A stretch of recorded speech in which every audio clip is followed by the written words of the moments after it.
Okay, so we've gotten through 4 tips. We have one more to go.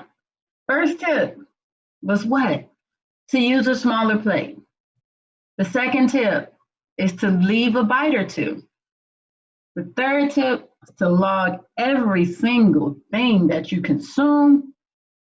Tip number 4 is to drink water before your meals, and I'll even say during your meals as well. And then we'll go to tip number 5. Now, some people think this is a little drastic, but it's not. It can be a little time consuming, but like tip number 3 of logging everything, it's absolutely essential to reaching your goals. Again, I'll tell you, if you follow these tips, you're going to make it. You're going to reach your goals, you're going to lose weight, all right? Because tip number 5 actually works hand in hand with tip number 3. So when you incorporate tip number 5 into your lifestyle, it's like the clouds opening up and showing you what you should have seen before anyway. And it was fun because, a little while ago, my children were small and they used to enjoy helping me do it. And it became like a family activity. So to find out what they were doing to help me get on stage, I will let you know it was to help me weigh and measure every single thing. Now, I'll tell you this, you don't have to get this fancy digital scale that you see on the left. There are a lot of affordable versions that you can find online or any store. I just had like a I have a very basic one. So all you want to do is whenever the serving size refers to an ounce, measure it. Now, this is not just for the meats that you see on here, but it's with everything consumed, even and especially your snacks, right? So if it says your chips are measured by an ounce, the cereal to consume, peanuts, any of that, make sure you measure. You'll be, again, surprised at how much you actually consume.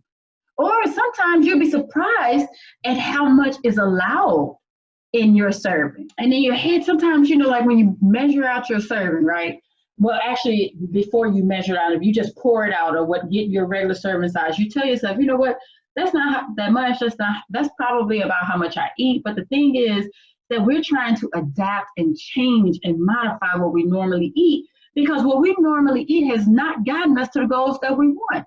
So yes, this may sound like it's drastic at first, but when you change your habits, and again, like I said, these are 5 small changes. Measuring your food honestly does not take much time at all, but it is an adjustment. But then after a while, you do start to get an understanding, like when this routine things that you eat, you get an idea of how much you're consuming, right? So I'll tell you this as another bonus to help in the goal of measuring and making sure you're not overeating for each serving size.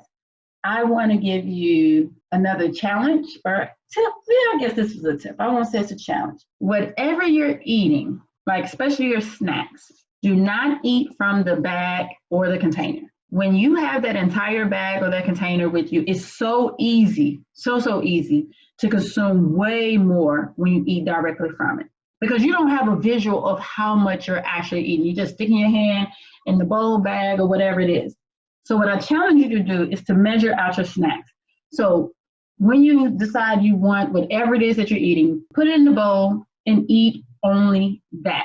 Now, one of my favorite tips is to buy the snack size Ziploc bags or storage bags, whatever kind you use. They have snack size. So what I do is when I buy my snacks that are in a container, when I get home from the store, I'll break down that container. So I'll break out my snack bags. I will measure out the serving size, put them in the snack bags individually, seal the snack bags up, and then I will put all of the snack bags back into the original container. So that way, if I know that I want to take some pepitas with me, if I'm busy and I don't have time to, try to measure anything out, it's great to have them already measured, because if I'm about to just get in the car, all I have to do is open that container, grab my pre-packaged, that I package myself, snack bag, close the package back up and go. And I have a healthy snack that's already measured out. All right, so can you all do that? I tell you, and especially with having children, that tip of pre-packaging, sorting out or making snack size bags from the whole package, that also really helps with kids, that makes them to be more self-sufficient and still stay within the snacking range, as opposed, because if you let kids loose with a whole bag, they are going to eat the whole bag. But if you tell them to go get that snack size bag, then that's not a problem with them eating, because again, if they have, it's psychological. Remember, we talked about tip number 1. It's psychological. If they have the big bag of snacks, they think they need to eat the whole bag. But if you already measure it out and they have this size bag, they say, oh, this is what I need. This is what I'm supposed to have. And then even our children will begin to eat healthier, because, like I said, it's all about how we've been raised to eat, and we're raising our children to eat a certain way. And we are developing their relationship with food at an early age. So creating those snack bags for them is very, very helpful. Yes. Tips number 3 and 5, again, may seem like they're drastic, but they're not. I really do challenge you to try it. Getting a scale, I think the little scale that I bought, it wasn't digital at all. I think I may have paid $10 for it. It's very, very, very essential.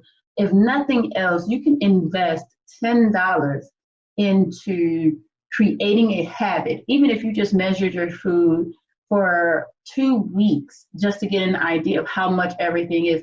It is so worth it, because even if you did it as an experiment because you're curious, I really want you to get a scale so that you can measure your foods for the next few meals, at least the next 3 or 4 days, so that you can see how much you consume. They can all be done, and they really, really help. And this is what I'll tell you to do. The first time you measure, what I want you to do is make your plate as you typically would, okay?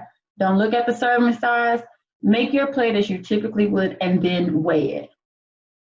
And then you'll see how much you're actually consuming compared to what the suggested serving size is, all right?